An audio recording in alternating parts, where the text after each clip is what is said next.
I am ready. Take it away. Welcome, everybody, to another episode of Hustle Culture. It's been so long, but we're happy to be back. Today, as usual, I have my co-host, Carlos Gil, as affectionately called Los, and our guest is Batya Maman.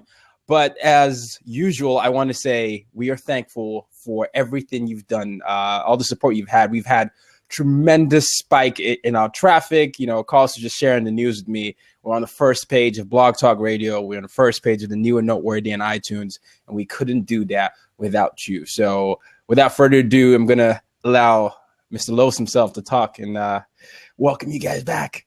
Yeah, welcome back to all of you hustlers out there watching us here on Blab, as well as those of you that are listening to us on iTunes. Like Tayo said, we took a couple of weeks off because it was Thanksgiving. And, you know, even though we hustle 24/7, 365, it's important to rest and relax and recharge. And, you know, Tayo, we talked about this over the break, just the importance of disconnecting. And, you know, you were with family doing your thing out in Virginia. I was in Florida hanging out with mine.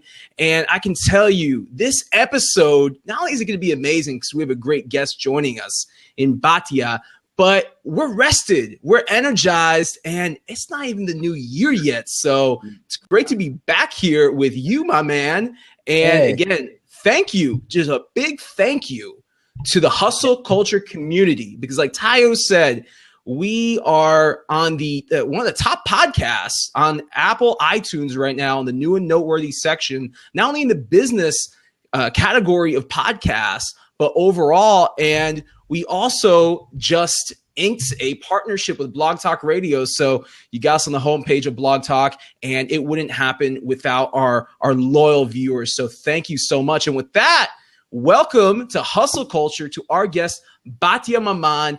Batya is a social media superstar, trainer, thought leader. She's the founder of her company, Social Connect. And we are so excited to have her here on the show. So welcome, Batya.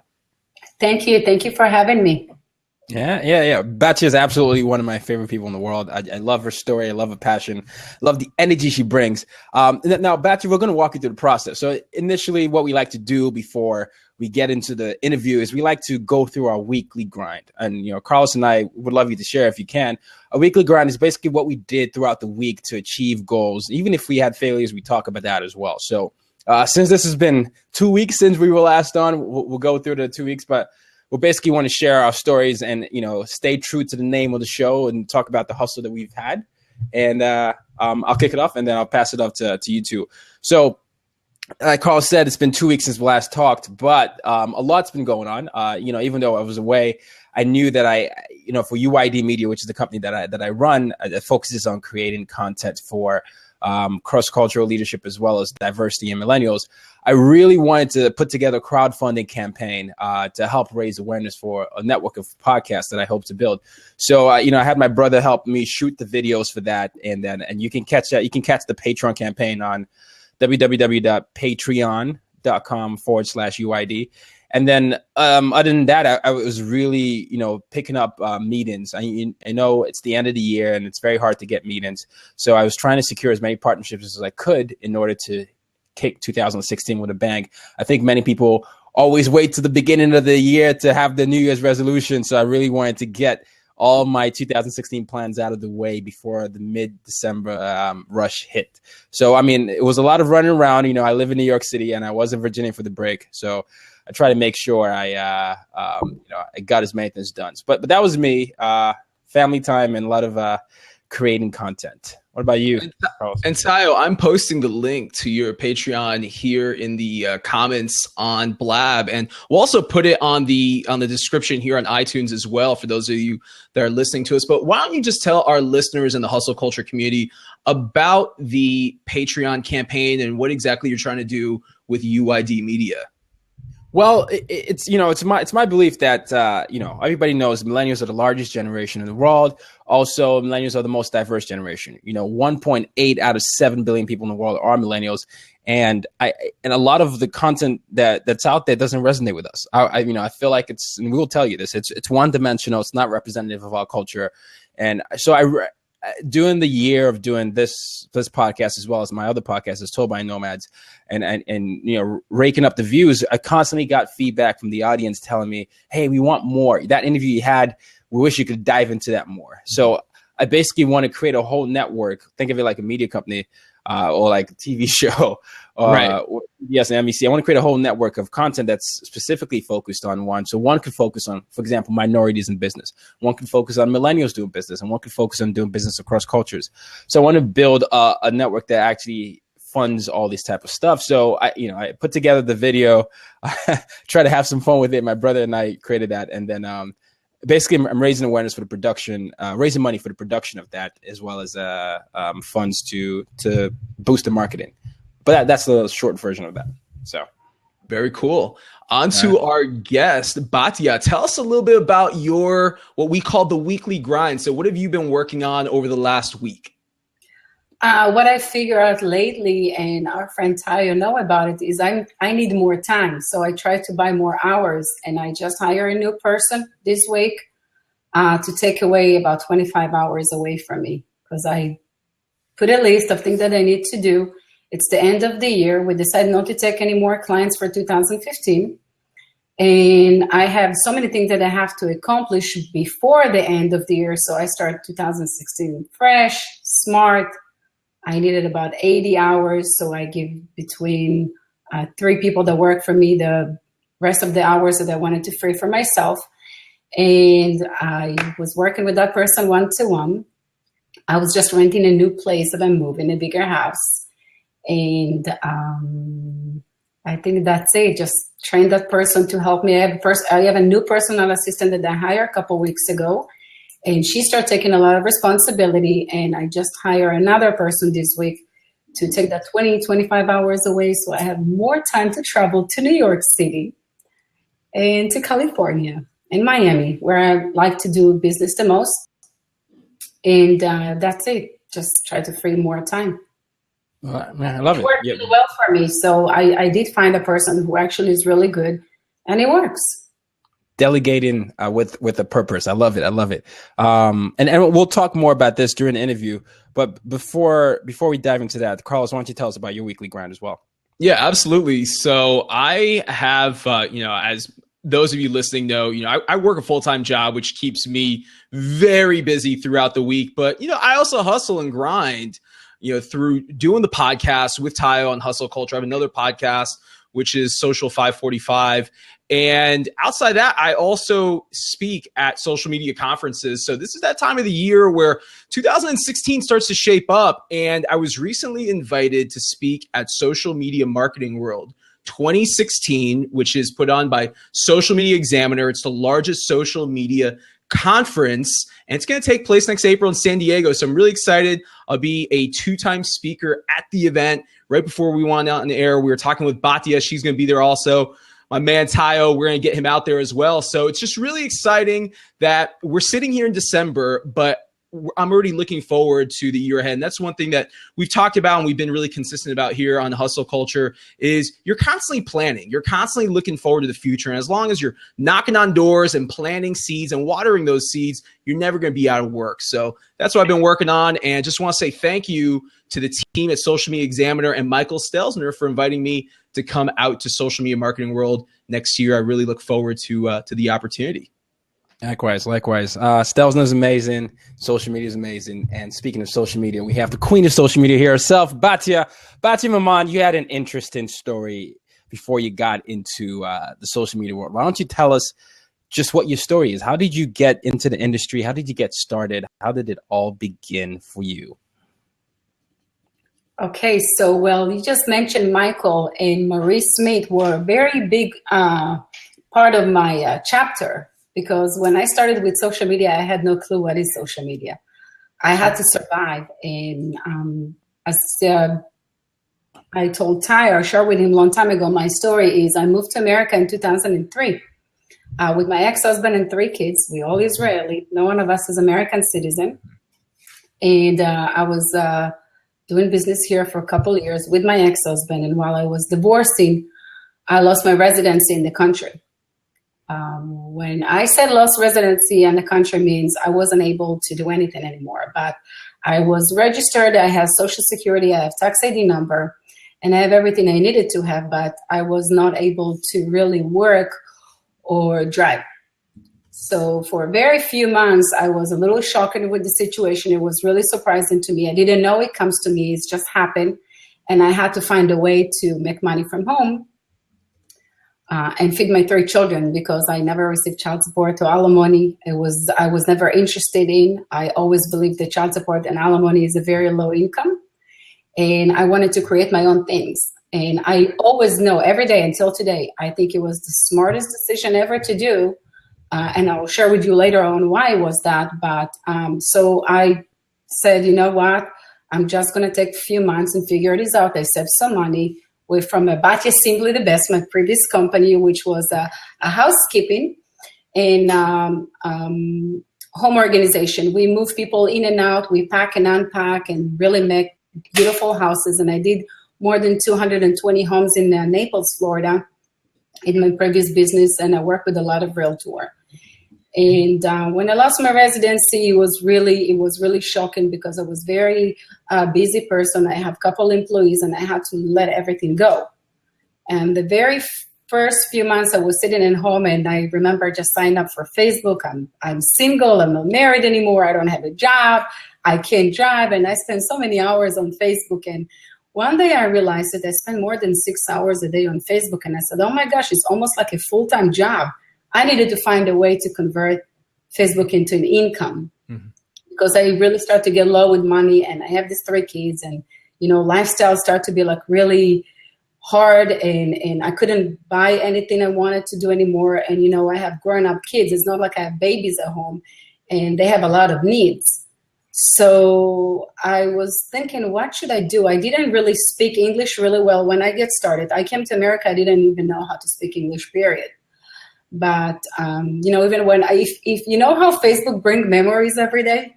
Yes. Yeah. One of the funniest things ever that every time I get memory from 5 years ago, 6 years ago, I see how bad my English used to be like compared to today. Like it's perfect. I literally go every day and check where I post 4 years, 5 years from today, and I correct my mistakes. And it's funny because nobody was ever correcting me. And I asked people, why you guys don't correct me? And they said, because we just love your mistake. It's just like, we love your accent, we love your mistake. They know where they come from.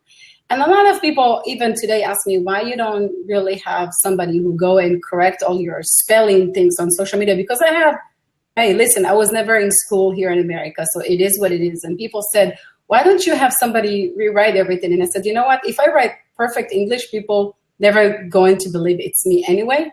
So if you really wanted to build a real social media platform, you have to be real.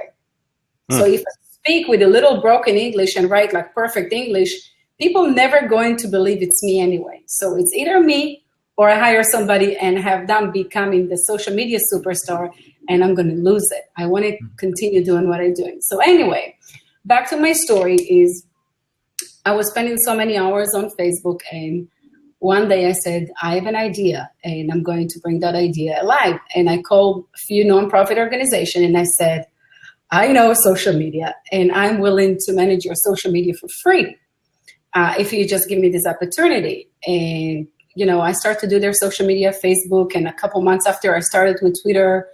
And, you know, then we started up with LinkedIn and little by little, I really grow my business. But while I help a nonprofit organization managing their social media and I start to see success action, I start converting the donors for the nonprofit organization into clients. And that's how I started my business.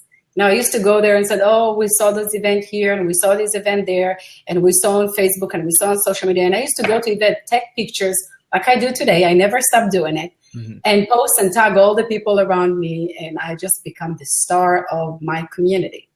Like literally become the star because every time somebody wants to know what's going on in Naples or what events going on in Naples, they used to call me and said, hey, where's the next event? Where do you go next? How can we register to this? And how do you register to that? And I got to the point that a lot of people that knew people that come into Naples used to ask, where should I go? Where should I start? And everybody said, go to Batya, go to Batya. She knows everything. She knows. So I started this gobatya.com. That's my website. Because every time somebody wants to know something, they used to call me. And I just take advantage of this engagement that I have with people, and I really started to build the platform. So as I told you guys, I didn't really know social media before. So what I did, I just followed Marie Smith. It was the easiest things, and I've learned from her every day. And what I did, I started building my Facebook.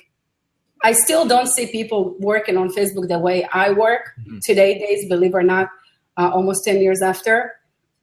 And what I did, I subscribed myself to the top 40 influencer and social media.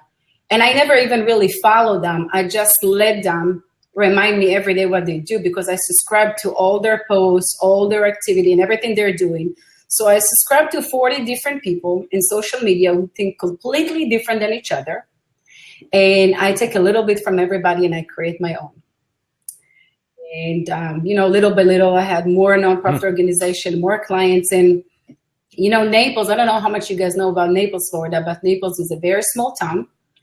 Almost 325,000 people only. It's a seasonal town, but there is more than 240 nonprofit organizations in this town. Wow. This town is all about greatness. This town is one of the most richest community in United States, and there is a lot of money because a lot of people retire that come here to the community, to Naples, Florida, and they have nothing to do in season time when they're here. So what they do, they join nonprofit organization or started a nonprofit organization based on family story, neighbor story, military experience, whatever experience they have. So we have a lot of different nonprofit organizations here in town, and all of them are amazing. And I actually joined 40 different ones over the last 3 years. I was able to support them, to help them, to get my client to support them. And so, I started converting a lot of my friends from the events to clients, and I think I started my business from greatness. I remember 8 months after I started my business, I started making money, and I wanted to be in more events and do more meetings, so I hired a full-time driver, and I pay him about $1,300, sometimes $1,500 every month. And he was driving me all over. I was doing like 5 to 7 meetings per day, and I never stopped. I mean, not having a visa or driver license or any of these documents that people use them as excuse to do small things, it was never a stop for me, because a lot of people offer me small job at the time when I didn't know what I was doing. But, when I was always dressing up really nice and going to event with my driver, people used to think I'm rich. So, if you're a professional, to attract professional, you have to be professional. So I think I create this professional look. And when I was going to event, people used to come to me and ask me, why you have a driver and why you're here and why you're there. And I was just like, all I wanted to do is just engage with people. And it really worked. I was almost all over. I was doing like sometimes 4 to 5 events per week, taking picture, posting. And first of all, the magic, I think, of social media is not even about what you're posting, is to make yourself well known. Mm-hmm. And for me, social media is a lot of good work, good word shared with the public. So that's what I was doing. I was talking about nonprofit, talking about the people around me. I create my own network, and I got to the point that I joined a nonprofit organization event, and then, when you go to a big red carpet event or a gala or whatever, to buy a table, it costs you about $5,000, $10,000. So instead of me going and spending this $10,000, I used to invite always my top 10 clients, and we used to buy a table together and sit together. And I got to the point that I'm helping nonprofit raise money because I bring these people to the table. And I end up sometimes buying 1 table, 2 tables, 3 tables, and just getting more clients and getting my clients involved in the community, because I do believe that if you want your clients to support you, if you want more patients, if you want more clients in your community, you need to give back to your community first. So for me, social media is also about giving back.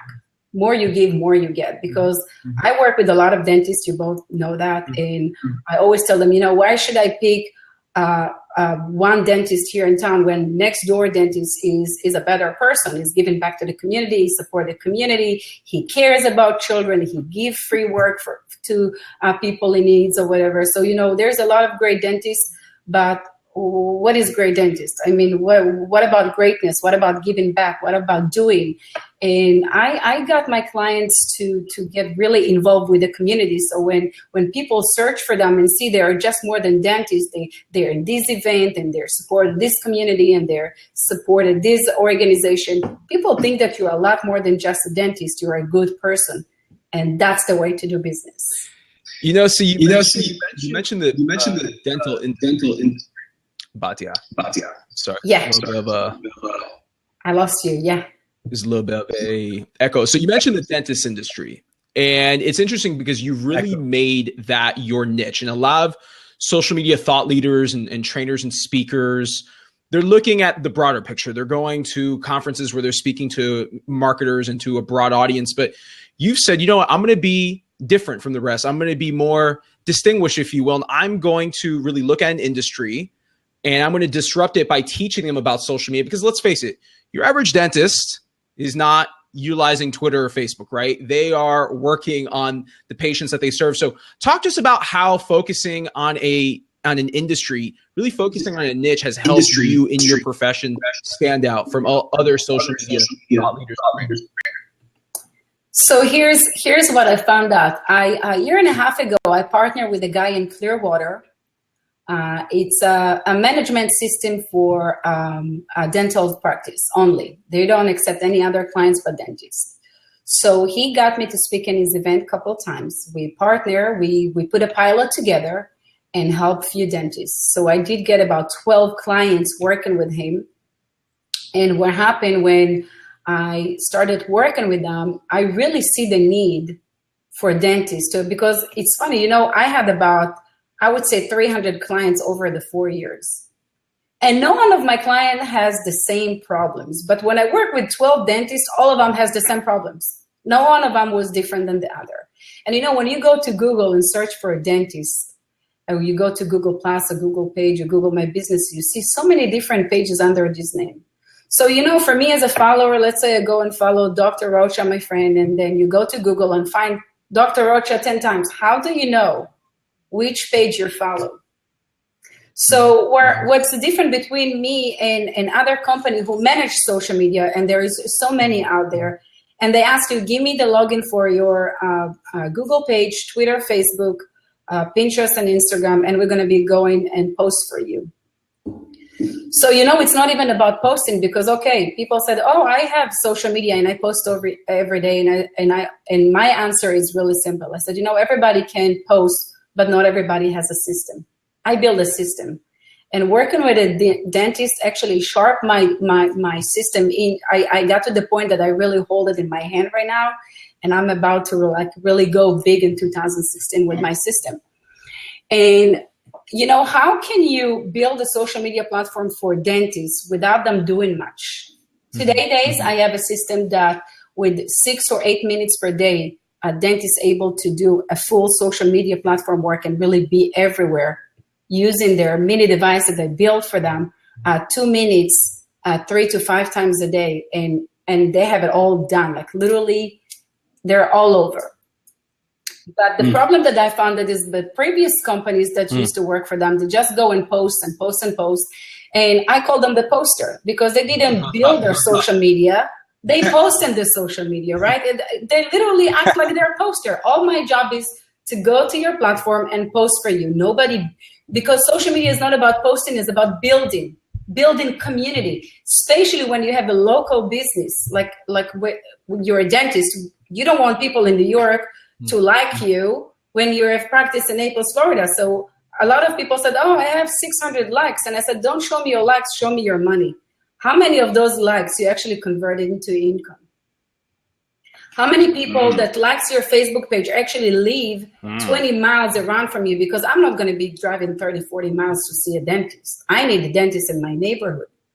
I may drive 15 miles or 20 miles, but no more than that. So how you actually build something, engagement in your community. Social media for me is something that you need to build, not to post. You see, it's all about building community and engage engage with your audience, like literally engage. Have these people, a lot of dentists said, I wanted to be private. I don't want to be out there. They have all those excuses. And I said, you know what? It's either you want to do business or you don't want to be a dentist. I mean, you don't want to do business because people want to get to know you. You bring up a good point. I'm sorry, I have a little bit of a echo here. So you bring up a really good point around really hiring an expert such as yourself. And this applies not only to the dental industry, but to any small business, right? Oftentimes you have business owners that they need to really focus on running their business and hire someone such as yourself to do it for them. But I'm going to give you an example. I just posted a link here in the comments to Dr. Rubenstein in New York, who's a cosmetic dentist and has seen great success in leveraging social media, specifically Twitter, and leveraging video to make his practice much more human. Because let's think of it. When we all think of a dentist, I'm going to just speak for myself. When I was a kid, I hated going to the dentist because you think of the drill and all these tools. So give us some tips, whether it's for dentists, specifically Batya, or for small business owners. Maybe give 2 or 3 pointers or tips why they should have a presence on social media. First of all, the technology on the dental industry changed a lot. I used to be scared from dentists all the time. You know, I was just going through a procedure with a dentist a couple months ago, and I literally sit there, and the whole time I was on my phone while he was doing his work. And I tell you what, today there is a pain-free dentistry. There's a whole different new technology in the dentistry. Today's days is amazing, but you have to choose the right dentist, because you see all those dental events that I'm attending to. I actually admire the dentists that they attend to those events. And that's why they need to be on social media and share with their patient what they're doing. Because if you attend to this event, you learn these new technologies, just like you and I go to the social media world, and we learn things that, you know, we don't have time to learn during a year, right? When I went to the last social media seminar, I've learned some new things, not a lot, but I've learned maybe 2-3 things that when I come home, I want to implement immediately. The dentists, when they go to these events, they learn a lot of things. And there is a dentist that 10 or 12 years after never attend to the event, and they still use the old fashion of dentistry.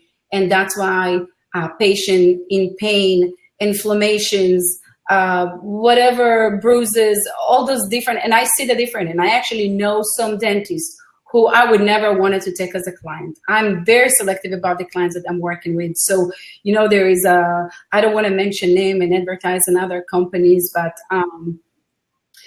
there is dentists who invested a lot just to learn how to take care of a patient in less time, in less pain, and better performance. And I admire them because it costs them a lot of money and take a lot of their time, because let's say that you pay $10,000 or $20,000 for a seminar, but when you shut down your practice for 5 days, 7 days, it's almost $100,000. So if you give up a week like that just to go to learn how to make your patient, you know, happy or with the less fear or all those different things, I mean, that's what your patient needs to know, that you're doing it. So if you're not going to go to Las Vegas and New York or California, all those different events, and share, hey, we're doing CIRAC, we're doing Peterson, we're doing this, we're doing Sirona. I mean, how your patient know what's going on? They think you still have this scary drilling that goes, and root canal. You know, root canal, it's a very long procedure, and it's actually very painful. And I remember doing it in America 7 years ago, and I was in pain for maybe 5 days after. I did a root canal 3 months ago, and I don't remember 2 hours after feeling anything. Right. All right, so I want to pivot a little bit. I want to take a hard direction because, you know, Batya, we've built a relationship, and I want to walk down through a lot of what you've done. So you came into the United States. You couldn't speak English. You got divorced. There was no child support. You're taking care of 3 children. You had to find a way to get a business with just the Social Security and without the ability to drive, and that business failed. And then you decided to get into social media. I'm listening to all these failures, and I'm sitting here wondering, why continue? What pushed you?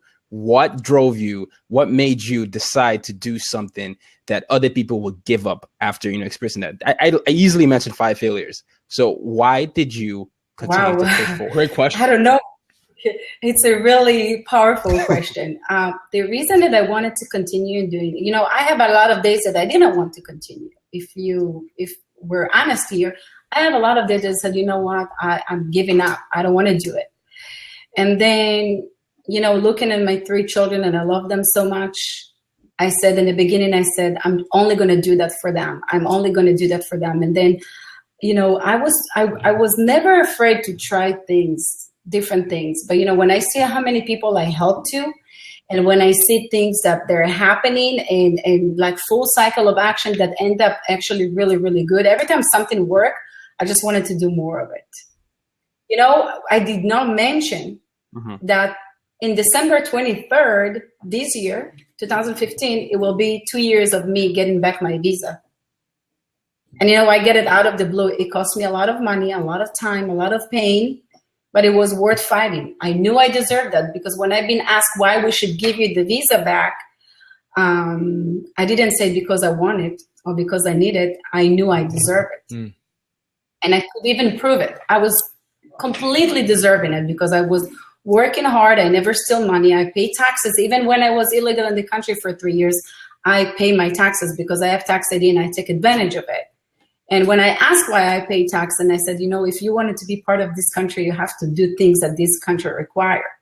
And that's what I did. But, every time I did something and it works, I just wanted to do more and more and more. And I was very religious woman for 35 years in my life. When I divorced, I kind of walked away from my religious a little bit.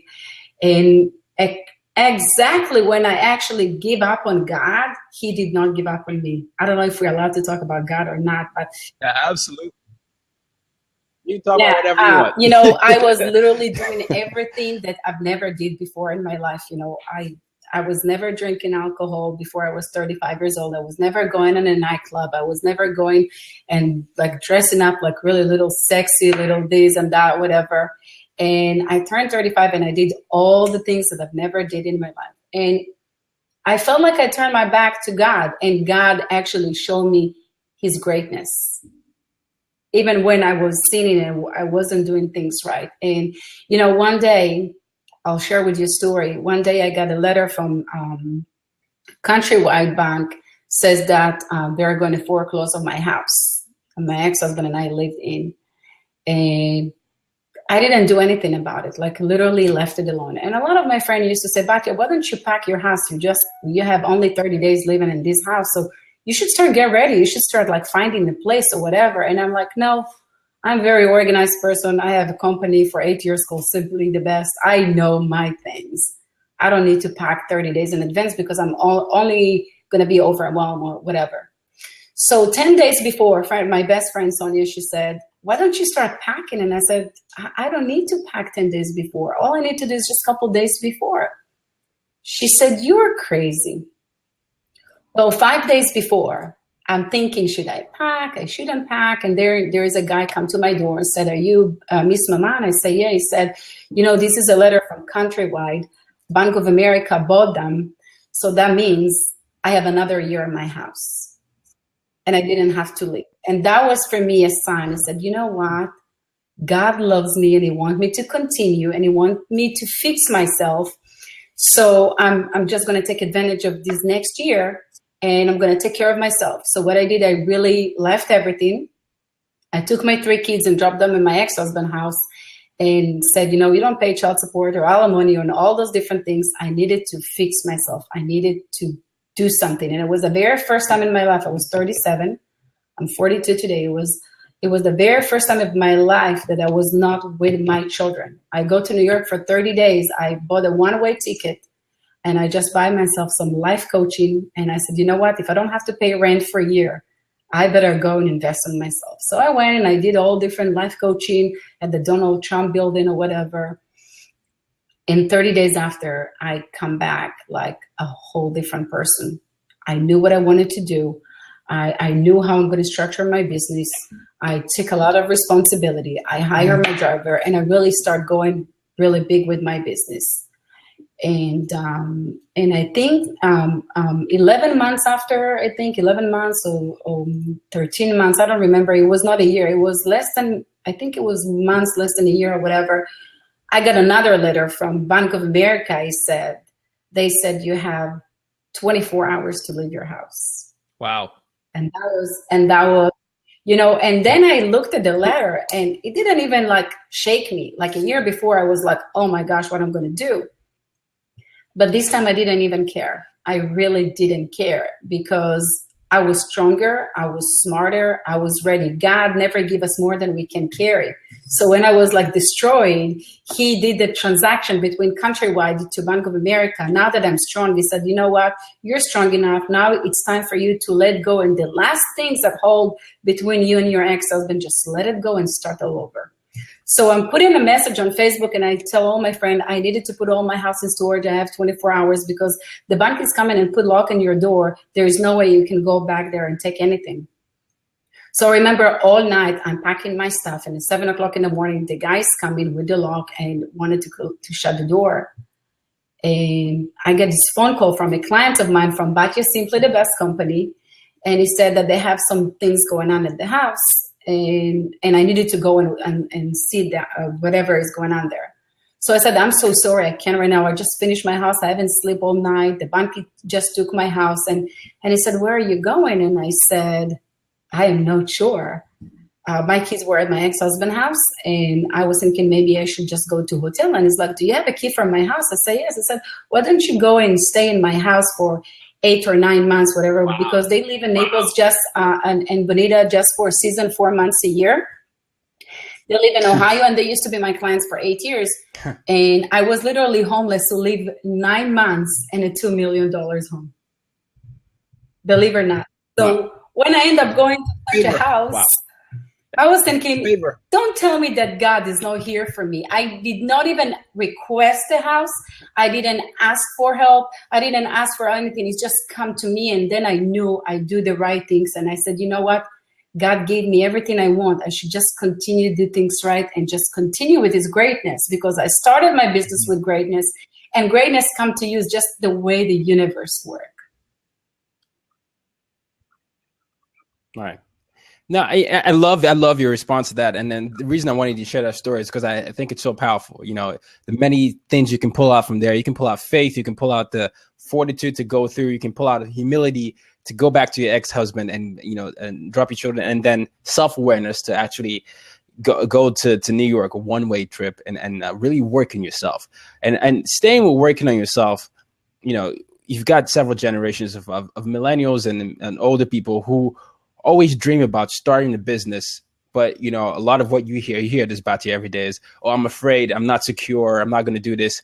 What do you tell them? Well, what are 3 tips you can tell them to go about starting the business, whether it's with their purpose or their mission? I would say purpose and mission, because you know what, for me, not like most people, social media was a survival thing. It was not something that I really wanted to do. I just ran into it. But, you know, I found so much greatness into it. But you know what, to be able to survive, you need to make some commitment to yourself, what you really want, what you try to achieve. And a lot of people said, you know what, I don't know what I wanted to do with my life. I don't know where I should go. And I said, you know what, just do something. And if it's work, continue. If it doesn't work, just leave it and move to the next chapter. But do something, because, you know, nothing will come to you. You have to put yourself out there, because when I didn't have anything, what works for me is I put myself out there. I put myself on Facebook. You know how many of my friends used to call me and said, are you crazy? Why are you posting pictures on social media? You're illegal. The immigration will be after you. And I said, hey, listen, I didn't do anything wrong. Yeah. And you know what? I either hide at home and do nothing with myself or put myself there. The worst thing can happen. They're just going to package me and send me back to Israel, to where I belong to, where I born, where I know how to speak, when I have everything I needed. So nothing worse going to happen. So it's either put myself out there and try to be successful, or just listen to the old nonsense people that said, oh, that's not going to work. You shouldn't do that. Even my own brother, which I love so much, used to tell me, you should slow down. You should slow down. A lot of people tried to slow me down so much. It was amazing. And, you know, as you go up, you kind of. Wait, family tried to slow you down too? Did family try to slow you down too? I didn't mean to interrupt. They were concerning about me being out there too much and get in trouble. So I learned something, that even you put yourself in the risk. Okay. Maybe I could be in trouble, but you know what? I just knew if I'm getting into trouble, I wanted to end up with good trouble. What I do, I work. Hey, guess what? I don't get child support. So I have 3 kids. Somebody needs to feed the kids. So I don't get government assistance because I don't have this American citizen. My kids are not American citizens. So what the government want me to do? To go and steal money? So if they're going to say, why did you work? I can easily say, hey, somebody had to feed these kids. Or you guys go and get me some money, or I'm going to. So I put myself out there. I didn't want to ask help for anybody. And you know what? My ex-husband was getting a lot of help from my brother. And, you know, I kind of disconnected myself from my family because they were like not really happy with my change of my life, me being away from the religious, away from, you know, who I was before. I'm doing different things. I'm out there. I'm illegal in the country. So I wasn't so good for them anymore because the Miss Batya simply the best is not simply the best anymore. So I kind of disconnected myself from my family until I built myself. Today, they are very proud of me and whatever. But you know what?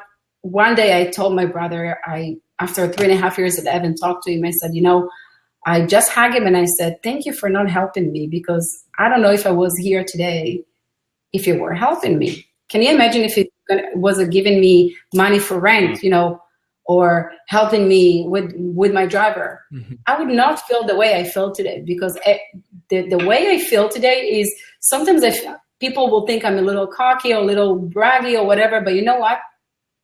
I'm very proud of myself because I stick to what I wanted to stick. I stick to success. I stick to create. And I create because I teach myself English. I teach myself my job. I teach myself computer. I teach myself everything I have here in America is basically, I got it by myself. I get it because I believe on myself. I believe in what I wanted to do. You know, when I started social media, you know how many people used to say, social media doesn't work. Social media doesn't work. Today, over the phone, a guy told me, social media doesn't work for me. And I said, you know what? If you're not going to put gas in the car, that car doesn't work again also. So what you're doing, your social media that doesn't work. Did you create a Facebook account and LinkedIn account and think, oh, I opened them, they're going to do the work for me. All I need to do is do the collection. It's not working like that. If you want something to work, you needed to put the work. You needed to put the work into the work. And that's what I dress up when I have nothing. You know, I used to have miserable day. Trust me. And I used to have morning that I didn't even want to wake up and go somewhere because it was a mess. It was a mess. I didn't have a penny in my bank account. But you know what? I said, you know what? If I'm going to be here home crying, I'm not going to get any opportunity. And I always tell my girlfriends, if somebody wants ever to cry at nighttime when nobody's calling and nobody's watching. During the day, there isn't a lot of opportunity. All you need to do is dress up, go to the Starbucks, and make it your new office. If you don't have an office, if you don't have a place. Agreed. You know, Starbucks used to be my office for 2.5 years. You know what happened at Starbucks? It was amazing because I had Starbucks 5 minutes away from home. And I used to go there and set up 4 or 5 meetings. And I was at Starbucks all day long, having my breakfast, my lunch. 6, 7 o'clock in the evening again. You know, a lot of people who used to come to Starbucks said, you know, we see you here every day talking to people. What you doing? And I was, you know how many Starbucks clients I converted into a client in Naples, Florida? Unbelievable. I used to do the same thing out of Panera Breads in Jacksonville when I was running my own company during the recession. So I'm here smiling because that is the true hustle, right? It's when you find yourself in such a situation that you're not going to let any of the odds defeat you. You're not going to let any of the obstacles stand in your way. And as long as you're passionate and very important, as long as you have faith, you're going to get through anything that stands in front of you, and you're going to be able to move mountains. So I love hearing that, Batya. But, you know, think about it. People who go to Starbucks and spend $5 on a coffee instead of going to McDonald's to buy the coffee there. These people, they have value for coffee. Mm-hmm. Think about it. It's all about value. Because if people come to Starbucks every single day and spend $5 on coffee, right, every single day, if they're willing to spend $300 a month on the Starbucks, they can spend $300 on me. with my business, paying me to manage them. Because when I started managing people's social media, I used to charge 150 a month, 250 a month. I mean, like something like really ridiculous. But you know, as I grow, I could charge more, but I learn more. That's why I charge more. I won't charge people today what I charge today just for managing Facebook and Twitter, because we're not even a management company on social media. What we really do is we build you a platform. We teach you how to use it, because let's say a lot of, we talk about the dentist failure is the fact that they hire other people to manage the social media for them, and the social media look like an automatic system. It doesn't even look like there is a real person behind that place, right? That practice. So I build a platform for dentists when they can spend 10 minutes a day or 8 minutes a day just using the device that I provide them, just to say, there is something going on here today. We do for them all the branding, posting, all the engagement and everything, creating an ads for them and everything that they needed on social media. But in between, I tell them, we manage you, but here's what you need to do in between. Just snap 3, 4, 5 pictures per day and post it on the platform that I built for you. And people see here, there is happy patient today. There is smiling patient, because there is a lot of fear in the dental industry, right? So if you post picture of 5 patients who end up their treatment with a huge smile, you said to yourself, you know what, I'm going to go to this dentist because everybody ends up smiling there no matter what happened there. It's all about branding, but you know, you have to be there. Yep. You see, social media, it's not going to work for you unless you're there. You really have to be there. Business, you have to be there. Meeting, you have to be there. Event, you have to be there, because only by showing up, you're able to convert something into something, whatever it is. I always say anyone can show up to the party, right? But you're going to dance. So that's the analogy that I use. Anyone can show up on any given day. And, you know, most of the time people that just show up, they're going to be average, and they're going to sit on the sidelines and watch everyone else, you know, outperform them. So, Batya, when you and I spoke initially before coming on the show about a month ago, you told me about iPads, okay, that you send each one of your clients an iPad, which I thought was really interesting. And you're not sending it to them as a thank you gift. You're actually sending it to them to help them manage their social media. So do you mind telling our audience a little bit about what you do with the iPads? Here's 3 iPads for a business in Miami. You can see Dr. Wingard, 3 iPads, 3 location. And what we do, we basically build everything that you have on your social media in this device. From this device, you're able to collect database, get reviews, post on social media, monitor social media, and measure your success on social media. Everything from a little device that we, you know, my clients always said, I can't do this and I can't do that. And everybody give you the excuse why social media doesn't work. So I was thinking, how can I take this all overwhelming login information? I don't remember the username. I don't remember the password, logging in and out by mistake, post on my personal instead of my business, and all this story that you keep hearing from everybody. So what I did, I take that device and I build it 100% for the business, nothing personal going on here. And when they post here, it goes to their social media. They're able to have the clients write them a review from the device. They can get a review. And I'm not going to go into this whole Google restrictions. I have a way to overcome that restriction, so you can get review no matter what from that device. You gain more followers, you gain more emails, you gain reviews, and you're able to post from one platform that we use into 12 different social media outlets in 2 minutes per day, 5 times. You have everything works for you. So I don't know why people not using it, and they're not really use the benefit of all this new technology, because when we buy an iPad or we buy an iPhone, most people don't use more than, I would say, 8% of what those devices allow us to do. So I found myself becoming really expert in the Apple product, and that's why I stick to Apple. And there is a shortcut for so many different things. I think that I'm one of the very few people around myself, like people that around me, they use more than 60% of the Apple device features or whatever it is. I do everything. I do my billing. I monitor all my clients. I do everything from that. I don't even ever touch my iPad. I do everything from my phone, but literally write all my billing, monitor all my expenses, pay my bills, monitor all my, I would say, credit cards. I mean, everything that I have, my children have, everything I have is on one device. So I saw how much that benefit me. And I have a whole social media class just for how to really use those devices to the max. There is really, it really helped my clients because, you know, my dentist said, oh my gosh, I used to do that and I used to do it in a long way. And you know what? People fail to do social media because it's a lot of work. But if you take all this overwhelming into 2 minutes, I don't know a dentist who would say no to it. When I show them how easy that tool is for them, they're taking it. They want it. That is actually my best selling. It's not the device. It's what I build in it. Because we said everybody can post, but not everybody has a system. Yeah. Remember. Well, the device is just a tool, but you have to have the knowledge in order to use it effectively. So, Batya, I gotta say, I love your story, and I was really drawn in and intrigued by you from the moment that we spoke by phone. And you know, you're here on this episode. You're opening up, telling folks about your story, and I know Tayo and I really appreciate it because that's what hustle culture is about.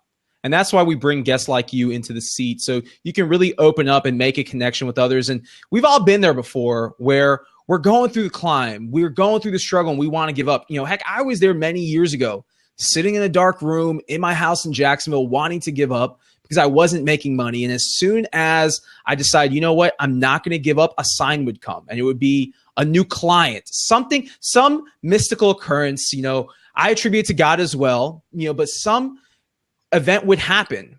And a lot of times people say that starting a business is the hardest thing to do, to get it off the ground. And I say it's not starting the business, because anyone can take an idea and get it off the ground. Today, it's simple. All you need is a website or an idea that you socialize through social media. And it's very easy to get a business off the ground. But I think as you're going through the climb, overcoming obstacles, not giving up on your passion, that's the hardest thing to do.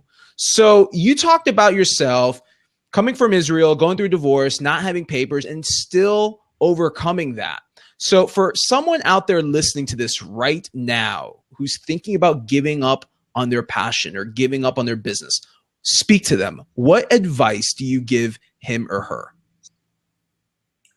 You know, a lot of people think that to build social media, they need to have a product. And I always said, forget about the product. Let's start with you. Because, you know, you have to PR yourself. When I say PR yourself is when it comes to like press release, marketing, press release, and how you get all this done without having a product. It's just being, you know, if you don't have a product, promote yourself until you have a product. So when you have a product, you have audience that can buy your product. That's what I did. And what you need to do is just be there. First of all, just be there. Be there on social media. You have no job, go and support the people around you, the community around you. Build audience, build real friends, build good friends, because a nonprofit organization, you actually find good people. Because if they're not good people, they have nothing to do there. So just go out there, be there, support the community, create yourself a real audience, real friends, real people, good people. And when you have a product and you decide what you really wanted to do, you'll have a lot of support, because I can tell you one thing, I had a lot of support. A lot of people believe in me. You know how many people create a hashtags just for me, being Batya. You know, I always have this line that said, a lot of people meet, but just very few connect. And I always said, moving from the Holy Land to the land of opportunity, because this is what it is. It's funny because I came from Israel and I teach people how to take advantage of the American dream. You know, this is America. If you're not going to take advantage of what we have here, I mean, this is the most amazing place in the world to make things happen. Everything is available to you. It's just a matter of how much you take advantage of what you have around you, because you don't have to have it. You can create it. Just create what you want to have. And yeah, in the beginning, it's not going to be there, but at some point it will be there for you if you really committed to what you want. Because, you know, a lot of us want a lot of things, but not a lot of us willing to make that commitment to make it happen. You have to make a commitment to your commitment. That's what it is. And also it's just like not using these excuses. If your car is broken, if you don't have a car, if you just find a solution. So if I needed to spend today $100 on a taxi to be in front of 3 people, 4 people, I will do it because, one day my driver called me and said that him and his family going to Orlando for a week and he's not going to be able to drive me. He's actually taking the car with him. So I didn't even freak out. And I have 7 meetings the next day. And let me show you, when you do things right and when you put yourself out there, look what happened the next day. The next day, I'm waking up in the morning, taking shower, dressing up like he's coming at 9 o'clock. And I know he's not coming, but I dress up like he is coming. And I said, you know what? If 45 minutes before the meeting, he's not going to show up, and I know he's not going to show up, I'm going to call a taxi and I'm just going to spend $100 today. So as soon as I leave my room, I get a call from a friend of mine, Jason, and he said, I heard you're going to meet with Dr. Chris today.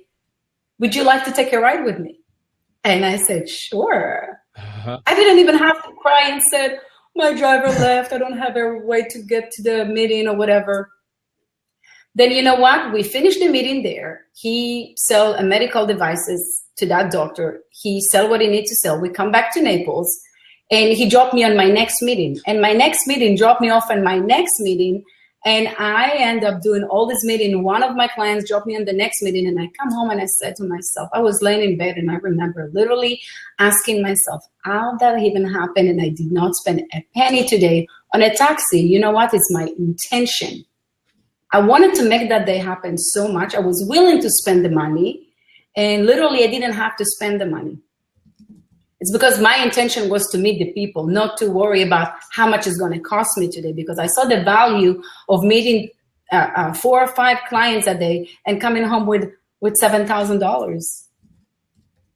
So $100 should stop me. Make a commitment. Should $100 of a taxi going to stop me from missing a day of work? Yeah, $100 is a lot of money for a taxi, but it's not a lot. No. But people said, what about if I'm not going to get these clients? Guess what? They're not going to get these clients because they left the house with the idea that they're not going to get the clients, so they're not going to spend this $100, so nothing is happening. The power of intention is amazing. Whatever you intend to do and whatever you want to create and whatever you want to make happen is your choice if you want to bring it alive or not. And if it didn't work today, doesn't mean it's not going to work the next day, because it's about building relationship, not just converting these people to money. A lot of time I meet with people, I do follow up with people, but I don't chase people. And a lot of people said, you know what, you had the opportunity to work for me, but you didn't really follow up with me. And I said, I follow up with you once. I'm not going to follow with you 10 times. Because what you need to do is you need to be my friend on social media, watch me, and it's just about time until you're going to come back and say, I need you. Because it's not just knowing the social media, is my network. You know how many people wants to be part of my network? A lot of people want to be around my people. So what I do, I just put people on my social media, put them in my universe, let them see my good work, let them see who are around me, and that's it. I don't have to show them social media skills. I really don't, because I think I'm proven already. That's how I believe. And I'm a person who have no problem to compliment myself, not because it's about bragging, it's because every day I wake up with the idea that I create. That's what makes me who I am. That's what makes me so excited. I have days that my daughter said, oh, you guys should watch my mom, how she comes home with this appearance. I had an amazing day, and I have days and that, because you know what? Every time when I come home, the first thing I tell my girls, how amazing my day was and how successful it was. And I cannot wait for tomorrow to make it happen again. So that's what actually allow me to continue doing what I'm doing. The fact that I'm helping a lot of people to see something that live next door to them and they never touch it because they never think, oh, I can make it go alive. A lot of people don't believe in themselves and what's around them. Right. I want to take a moment to acknowledge some of the comments in this. This is always bringing value. So social proof is equal to surrounding yourself with the right network. Mm-hmm. I always say your network is your net worth. So it's about the people you surround yourself with. There's another comment from the audience that says, if they don't know the pain you're saving them, they won't see the worth. Only have to chase if they don't see the worth. So what I love about what you've done today is, Batya, is you've gone through the story. You've not hidden anything. You've talked about the pain points. You talked about how you push through. You talked about why it's important to invest in yourself. You've mentioned many times why you're not cocky, but you're confident. You know, there's a line from one of my Jadakiss. I love Jadakiss. So Jadakiss says, "I'm not cocky, I'm confident." So when you tell me I'm the best, confidence is one of the most so basically powerful tools because. And you know, that is actually my best experience with people, because can you imagine if I go to people and said, oh, you have no idea, I'm illegal in the country and I can't drive. And what people would do, they'll take advantage of you and said, well, if you want 1,000, I'll give you 500 because you're illegal and you need my money. I never show people my weakness, never cry to people and show them my needs. I actually come as powerhouse. Like, I deserve the full price. I would not give you 50% because I'm illegal in the country. So I was thinking, you know, if you cry and tell people, I don't have this and I don't have that, and my husband don't pay me child support, and I don't have a car, and I don't have a visa, what do you think you're putting out there? You're putting yourself to failure. You should never share with people, even when you live in a mobile home, wear your suit and go there. Even you wear the same suit every day. Go out there and show people that you're a professional, that you're successful, even you're not, because you are the one that make that person becoming successful, even you're not. And social media actually allow you to build this reputation online. Even you don't have it, you can build this reputation. This is the most powerful things on social media, is how you build your reputations around you. So I could sit here and talk to you forever, but we are unfortunately at a close. So I don't want the audience to go though without knowing where they can find you. So where can we find what you're up to? I know you got a lot of Batya, you've got a lot of platforms, but where can we find out where you're up to, and where can maybe people see your posts, your inspiration posts, and all the pictures? Just add me on Facebook. I have a Facebook page. I have a personal Facebook, Batya.com, Google Plus, Twitter. Not on Snapchat yet, but we need to change that though. I'm going to change it, Carlos, I promise. And I would love to, if anybody has a question and somebody wants to communicate, feel free to communicate to me, and I'll be more than happy to advise and inspire and get inspired by you guys. Okay. Well, I mean, it's been a pleasure having you on. We're definitely going to check you out, and then we're going to see you at Social Media Marketing World. I know you're going to be there. Carlos is going to be speaking. We'll check that out. Well, I mean, that's the plan so far. So, no, but we'll get there.